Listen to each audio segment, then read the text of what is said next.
क्षेत्रफल के सवालों में आज हम एक पूरा सवाल लेकर आए हैं। कल हमने बताया था कि क्षेत्रफल कैसे निकालते हैं, आयत का क्षेत्रफल कैसे निकालते हैं, वर्ग का क्षेत्रफल कैसे निकालते हैं। आज हम उससे रिलेटेड कुछ सवाल लेकर आए हैं। जैसे पहला सवाल है, 50 मीटर लंबाई वाले एक आयताकार बगीचे का क्षेत्रफल 300 वर्ग मीटर है, बगीचे की चौड़ाई ज्ञात कीजिए।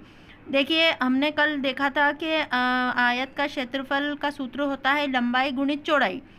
तो लंबाई जितनी दे रखी रहती है और चौड़ाई जितनी दे रखी रहती है, दोनों को गुणा कर देते हैं तो क्षेत्रफल निकल जाता है। लेकिन यहाँ पर क्या है कि लंबाई दे रखी है और क्षेत्रफल दे रखा है, तो हमें यहाँ पे इसकी चौड़ाई ज्ञात करना है। तो यहाँ पे हम पहले सवाल को थोड़ा सा जमाएंगे, क्योंकि इस तरीके के इबारत वाले सवाल थोड़े ज़्यादा नंबर में आते हैं। तो यहाँ पे हम लिखेंगे लंबाई दे रखी है यहाँ पे हमारी 50 मीटर और चौड़ाई हमको निकालना है, ज्ञात करना है। ठीक है, तो अब हम इसका सूत्र लिखेंगे। आयताकार भूखंड है, मतलब आयत का क्षेत्रफल का सूत्र लगेगा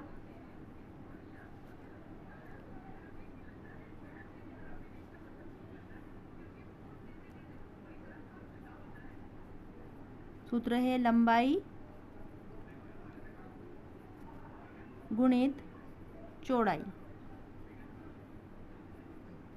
ठीक है, अब हमारे यहाँ पे क्या दे रखा है कि इसका क्षेत्रफल दे रखा है और लंबाई दे रखी है। तो क्षेत्रफल जहाँ है वहाँ पे हम इसकी राशि लिख देंगे। यहाँ पे आ गया 300, लंबाई 50 और चौड़ाई जो है वो हमें ज्ञात करना है। ठीक है, अब जो संख्याएं यहाँ पे गुणा में जुड़ी हुई रहती हैं तो बराबर के इधर आती हैं, तो वो क्या चली जाती हैं, भाग में चली जाती हैं। तो यहाँ पे हो जाएगा 300 बटे 50 बराबर चौड़ाई।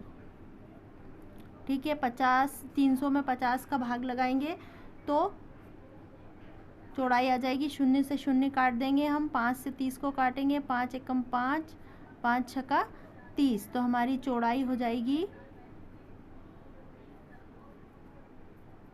6 मीटर। ठीक है, हमारी चौड़ाई कितनी हो गई, 6 मीटर। ठीक है, आया ये सवाल समझ में। इसी तरीके से हम एक और सवाल लेते हैं। 1000 वर्ग मीटर क्षेत्रफल वाले एक बाग की चौड़ाई 25 मीटर है, उसकी लंबाई ज्ञात कीजिए। देखिए, पिछले सवाल में हमें लंबाई दे रखी थी, हमें चौड़ाई ज्ञात करना थी। अब इस सवाल में हमें चौड़ाई दे रखी है, हमें लंबाई ज्ञात करना रहती है। तो हम लिखेंगे लंबाई बराबर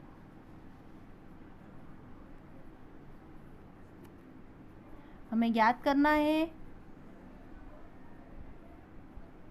चौड़ाई दे रखी है हमारी 25 मीटर। ठीक है, अब हम सूत्र लगाएंगे। आयताकार क्षेत्रफल है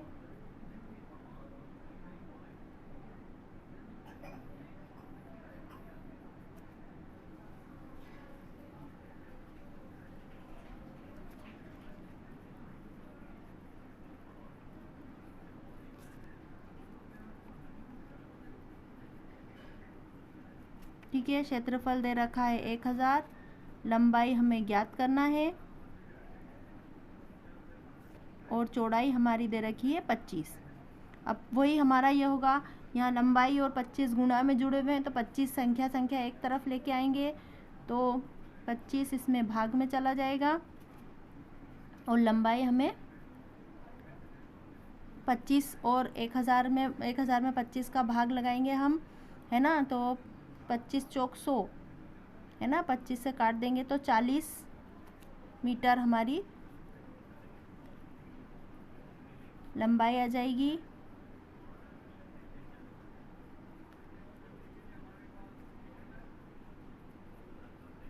लंबाई बराबर 40 मीटर, यह हुआ हमारा आंसर। इससे रिलेटेड अगर आपके कोई सवाल हों तो आप हमें कमेंट बॉक्स में उन सवालों को दे सकते हैं हल करने के लिए, और हमारी वीडियो को लाइक शेयर कीजिए और हमारे चैनल को सब्सक्राइब कीजिए।